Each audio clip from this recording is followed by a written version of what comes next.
All right, the fourth part of our series is investing into your child. And the story I can remember when I was in college, actually, I was studying regarding this topic. The teacher actually came with his son in the class, and then he put a shirt on him that says tax deductible. Not as if you have to see your kid as a tax deduction tool, but I would say that, the way the tax code is, they do provide some benefit when you have a child in order for you to claim some expenses related to the child. And now, one of the things that we have to mention, to start this video is the fact that if you have a kid, I don't have any kids, but I can imagine for parents, it's probably their most precious assets. And you want to make sure that you provide them, like, the best that you can. And I would say that, that's probably every parent's dream and hope, although it doesn't always happen, but I think that's the intention behind it. And what I would say is, the way that the tax law is in terms of the government, they're on that program. They're on the program. I was like, okay, you know what? We know that you're gonna spend some money on your child, whether it's for education or just taking care of your child in general. And you know what? We're gonna make it easy for you. So in other words, is the way the tax code is written, they really provide some benefit when it comes for you taking care of your child.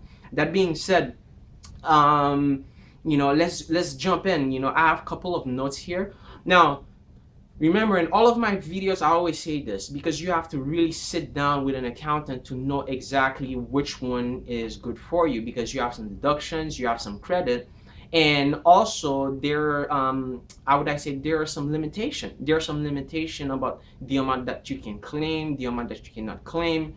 All of it depends on your income.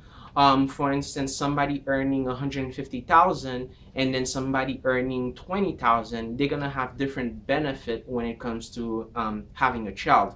So I have to do that as a kind of like a disclaimer, if you want to say so. But you need to sit down with your accountant to know more or less which strategy is actually which is good, or am I gonna get the maximum out of that? So let's go ahead and get started. For instance, child and dependent care. So I get a lot of this with several of my clients. They do have a child that they pay dependent care for. So whether you're paying like a daycare, when you go to work, and then basically you live your child at a daycare for them to take care of your child, that is deductible. Now, one of the things you have to make sure is at the end of the year they give you a statement to make in order for you to report that into your taxes. Now, again, there are some limitation, how many kids that you have, how much money that you spend, so on and so forth. And I'm not gonna throw a number in there. I was gonna say like, okay, up to 3,000 is good, but every year it changes. So I don't want to throw a number now. The only thing that I want you to do is sit down with your accountant to know exactly what type of benefit you can get out of that. The second one is the child tax credit, and then the additional child tax credit. Those are extra credit that the government gives you, and then you can really maximize them if your income is not that high. Basically, when you're filing your taxes, and for somebody that's making a lot of money, it doesn't necessarily going to affect them the same way that somebody that's not making a lot of money. So therefore, you really have some benefit when it comes to that child tax credit and that additional child tax credit.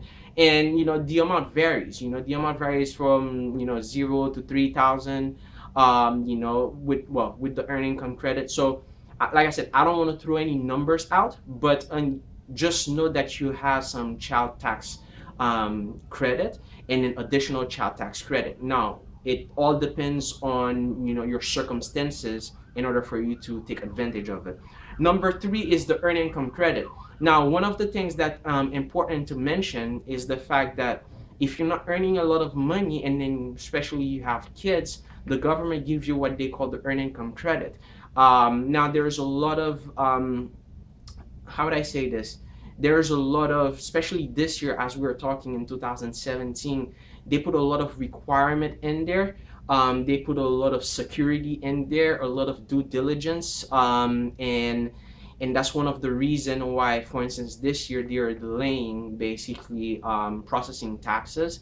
It's because of that earned income credit. It's a huge topic, but for parents, if you're a parent, the only thing that you need to know is that it exists, and the government will actually gives you help you out if you have a child and then you're not making enough money. Now, keep in mind, those things, those three different type of deduction and then credit, you can actually get all of them. So it's not like you get one and then you don't get the rest of them.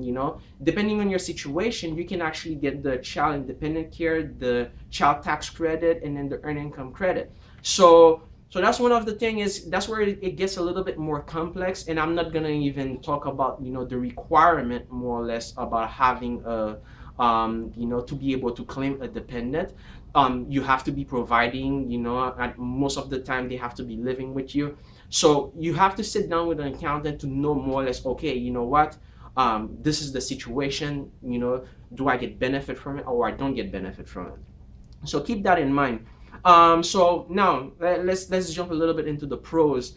If you have a child basically that's gonna go to college soon, you can put some money into some type of investment, tax deferred type of tool, where basically you can put some money aside and then that money grows tax free. So this way, when your child is ready to actually to go to to college, you can actually get that money without paying a lot of taxes. So you have to sit down with a financial advisor to know more or less, okay, what can I do to actually put some money aside for my child when they go to college. So there's the 529 plan, and then there's the Coverdell plan.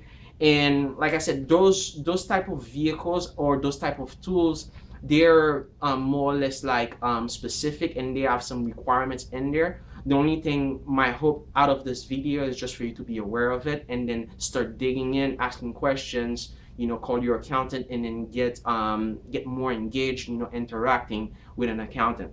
Now, there are some cons, what are the negative? And I see that all the time, with several of my clients. And for instance, some of them pay private school, and it's like, okay, is private school deductible? Unfortunately, it's not deductible.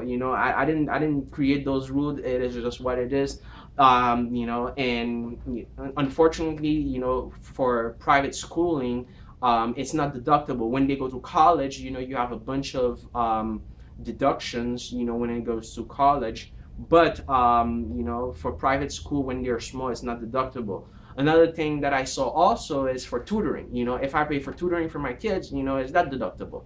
And it's not deductible, unfortunately. And the same thing, number 3, I put here for summer camp. During the summer, I pay for summer camp for my kid. Is that deductible? No, unfortunately, that's not deductible. Don't get mad at me. That's just the way the system is.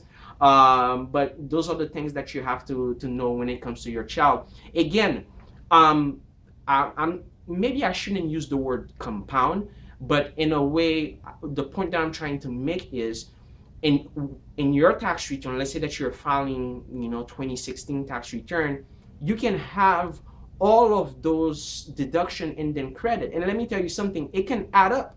It can add up and then reduce your tax liability considerably. And then also, if you're gonna expect a refund, actually, increase your refund. So you want to make sure that when you're sitting down with your accountant, that you do ask those questions. You do know, asking, hey, what, this is what I have for my child, so on and so forth. How can it benefit me to the max? But then again, I would say like the government is behind you when it comes to investing into your child. I'm not gonna tell you to have a child because of tax credit or anything like that. No, what I'm saying is just if you do have a kid, there's a lot of tax benefit related to it. I just listed a couple of them, and then you sit down with an accountant and then ask questions. Okay, thanks.